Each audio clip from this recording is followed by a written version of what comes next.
жана көрүүчүлөрү, бүгүнкү сабагыбыз Word темасындагы 6-бөлүгү менен сиздер менен тааныштырып кетмекчимин. Бүгүн барактар менен иштөө жол жоболору боюнча көрсөтүп берем жана граммата жолдорун, сертификаттарды кантип жасайбыз, ошол боюнча сиздерге толугураак маалымат берем. Анча биз Word программасына кирип алабыз. Өзүбүзгө керектүү жана ошондой эле караңыздар. Барактар бизде эки түрдүү болот.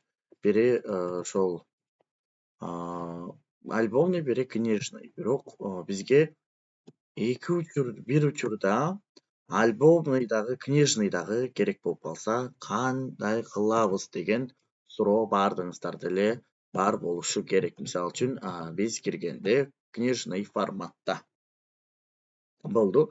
Книжный форматта, бирок мага жанына дагы альбомный эле барак, ушул эле бөлүк, бирок мага альбомный баракта дагы керек десеңиз, анда бул сабакты жакшылап коюп угуп алыңыздар. Бул жака мисалы үчүн мен салам деп жазып коёмун. Жазгандан кийин ушул жактан главныйдан, главныйда турабыз. Ошол жактан макет бөлүмүнө өтүп барабыз. Макет бөлүмүнө өтүп барабыз и ошол жактан параметр страницы дегенге киребиз.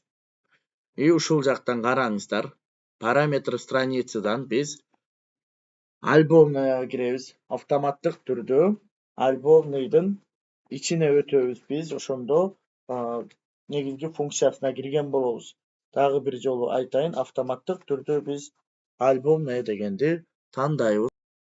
Караңыздар, альбомная дегенди тандайбыз. Альбомнаядан алдына өтөбүз. Мынакей, биринчи альбомныйды тандадык и применить деп турат. Применить деген до конца документа деген тандап туруп, окейди басабыз. Караңыздар, эмне болду?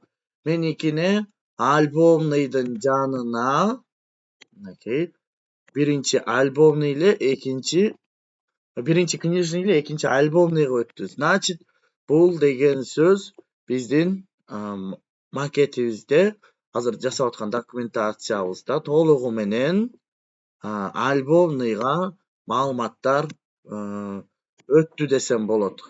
Биринчи барагыбыз бизде негизги функциясы эле, караңыздар дагы. Биринчи барагыбыз бизде азыр книжный форматта турат. Экинчи барагыбыз бизде азыр альбомный баракта турат. Ушундай кылып жасоону мен сиздерге көрсөтүп бердим. Кандай кылып жасайт экенбиз, дагы бир жолу кайталап коелу. Макет бөлүмүнө киребиз. Бизде азыр эң биринчи макет бөлүмүнө кирип, караңыздар. Азыр мен ушунун жанына дагы бир книжный форматта кошоюн.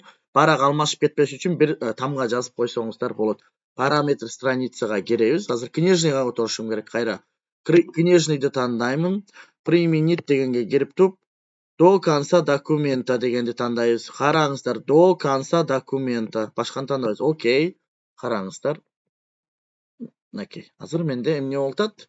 Бир книжный, бир альбомный, кайра бир книжный. Ошондо менде азыр бир документимде эки книжный, бир альбомный барагы чыкты. Сиздер дагы ушундай эле кылып жасап алсаңыздар болот. Эми ушул книжный форматка кантип биз ушул бөлүгүбүздү 3кө бөлө алабыз. Мисалы үчүн 2ге же буклет жасап атканда биринчи, экинчи же болбосо кантип 3кө бөлө алабыз.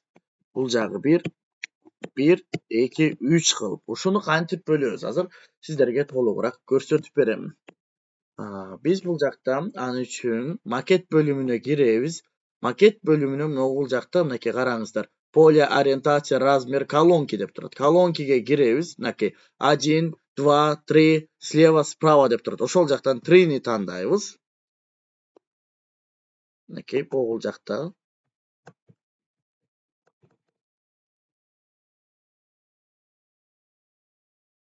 Мынакей. Мисалы үчүн мына жазып кете бересиз. Токтойт. Бул жактан мына көрдүңүзбү? Уже биздики мындай ылдый түшүп келсеңиздер, мынакей бул жагы уже экинчи барак. Бул жактан ары өтпөйт. Сиздер мындай кылып бөлүп көрүп аласыздар. Бул нерсени көрүп алганга мүмкүнчүлүгүңүздөр бар. Ушундай жазып, бул жака мурунку сабакта сүрөттөрдү алып келгендерди үйрөнгөнбүз. Фигурадан карап алсаңыздар болот. Мындай кылып фигура чийип караңыздар. Бул экинчи баракка тиешелүү фигура. Мисалы үчүн бул үчүнчү баракка тиешелүү, караңыздар. Ушул сыяктуу мынакей бөлүктөрдү бөлүп алдык. Көрдүңүздөрбү кандай бөлөт экенбиз? Оңой эле макет бөлүмүнө кирип, размер деген колонки деген бөлүктөн биз 1-ге 2-ге 3-кө бөлүп алсак болот экен. Мынакей өтө оңой. Сиздер мисалы үчүн могул жак мынчанча экен деп аны кайра enter менен түшүп жазып отурбай, бөлүп кыйналбастан так жазып брошюраларды жасап алганга толук мүмкүнчүлүгүңүздөр бар. Ушундай кылып жасасаңыздар болот.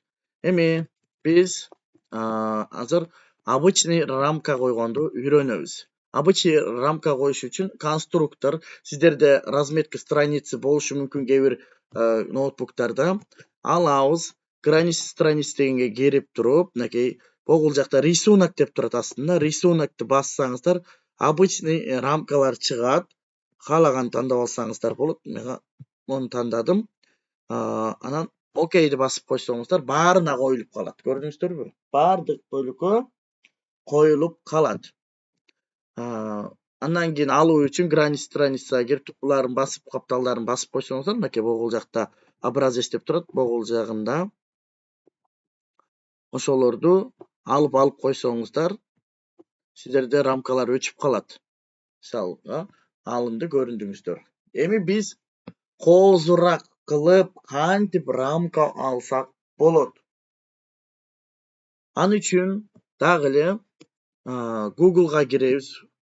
Google'га кирип, бул жактан Google'га кирип, рамка для текста деп издейбиз. Рамка для текста деп издесеңиздер, мынакей ар түрдүү бөлүктөр чыгат. Мага могу жакты. Ушул жакты кантип көчүрөбүз? Мурунку сабакта өткөндөй эле мышканын оң капталын басабыз.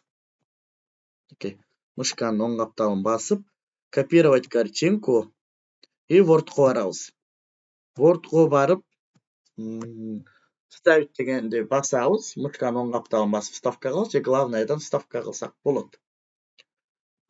Эгерде мону дагы келбей кала турган болсо, мага окшоп дагы копировка кылсаңыздар болот. Астындагы рамкаларды дагы каалагандай рамканы вставка кылып аласыздар.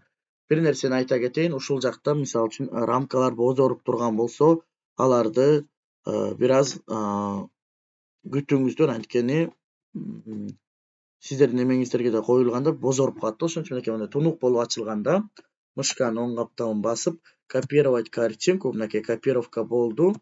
Анан Word'ко келип, вставить басабыз, автоматтык түрдө биздики вставка болот. Интернет бир аз жакшы болуш керек. Интернет дагы кээде жакшы тартпай калганда бул нерселер дагы бир аз жайыраак болуп калат.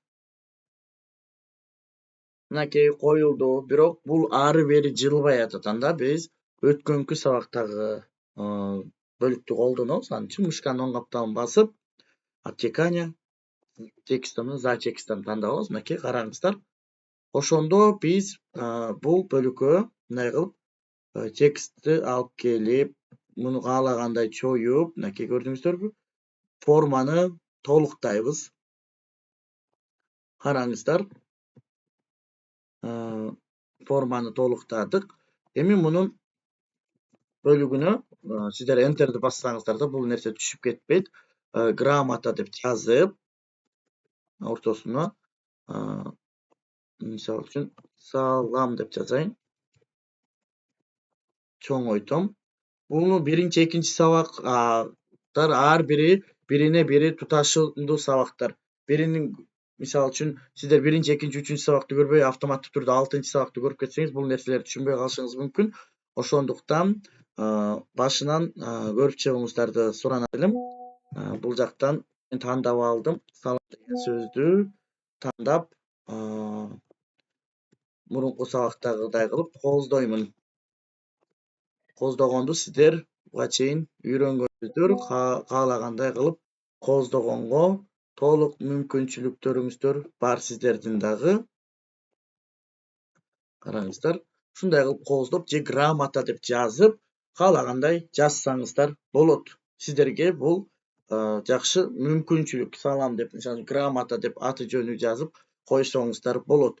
Андан кийинки дагы бир бөлүк, мисалы үчүн для текста деп издедик, для фото деп да издесеңиздер болот. Мындай болгон бөлүктөр чыгат, каалагандай кылып издей бересиздер. Же рамка для картинка, рамка для фото для текста деп издеп кое берсеңиздер болот.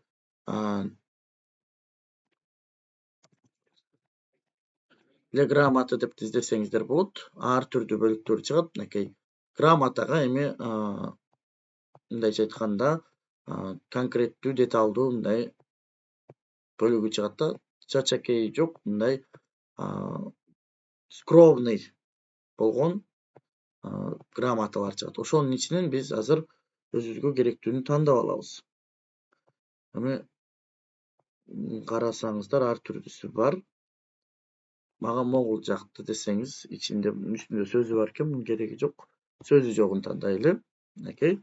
Эмне кылат экенбиз? Мышканы оң капталын басып, копировать картинку.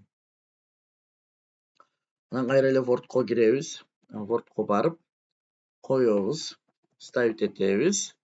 Мынакей. Муну дагы ошол обтекание текстом, за текстом деп алабыз. Караңыздар. Каалашынча чоюп, рамкабыз бирдей болушу үчүн чоюп алабыз бир аз. Караңыздар, чоюп жасайбыз. Рамка толук жабышы керек. Жабылды, караңыздар. Эми мен ушул жака герб желек койгум келет, анын үчүн коюш үчүн флаг и герб Кыргызстана деп издесеңиздер, экөө бирлешик сүрөт чыгат. Эми жаңы бөлүк жок, эми жаңы желек мынтип бирлешип чыкканын көрө элекмин. Ошон үчүн могуну койгум келип атат. Могул мисалы үчүн артында мондай чарала эме менен турган, бул бизде фону жок деген сөз да. Мисалы үчүн копировать картинку. Эгерде сиздер мындай ак фон табылып кала турган болсо, кандай кылабыз? Ак фонду мисалы үчүн копировать картинку деп алабыз. Эгерде ушундай бир сүрөттөргө сиздерге ушундай бөлүктөр чыгып кала турган болсо, теги эле бул сүрөт эмес, башка сүрөттөр да чыгып кала турган болсо, анда удалить фон деп интернетке жазсаңыздар, удалить фон, телефондон дагы аткарсаңыздар болот. Ушундай remove back деген эме чыгат. Ошонун ичине кирип, мышканын жардамы менен же болбосо А дегенде сүрөттү жүктөп алышыңыздар керек болот, же болбосо копировать эттик бул сүрөттү. Караңыздар, бул сүрөттү копировать картинку кылдык.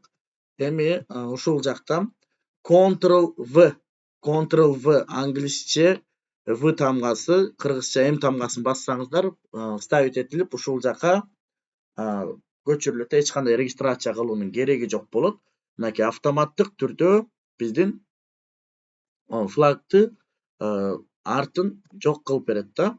Анан фонду удалить этип берди. Андан кийин мышканын оң капталын басып сохранить картинку деп алсаңыздар болот, же болбосо копировать картинку. Мен Wordко жазыш үчүн копировать картинку кылдым. Алып келип ставить этемин бул жерге. Окей. Могу фон менен болуп калды. Көрдүңүздөрбү? Арткы фонду жаап атат. Анда бул значит бизде удалить фон кыла элек экен. Бир аз күтөбүз.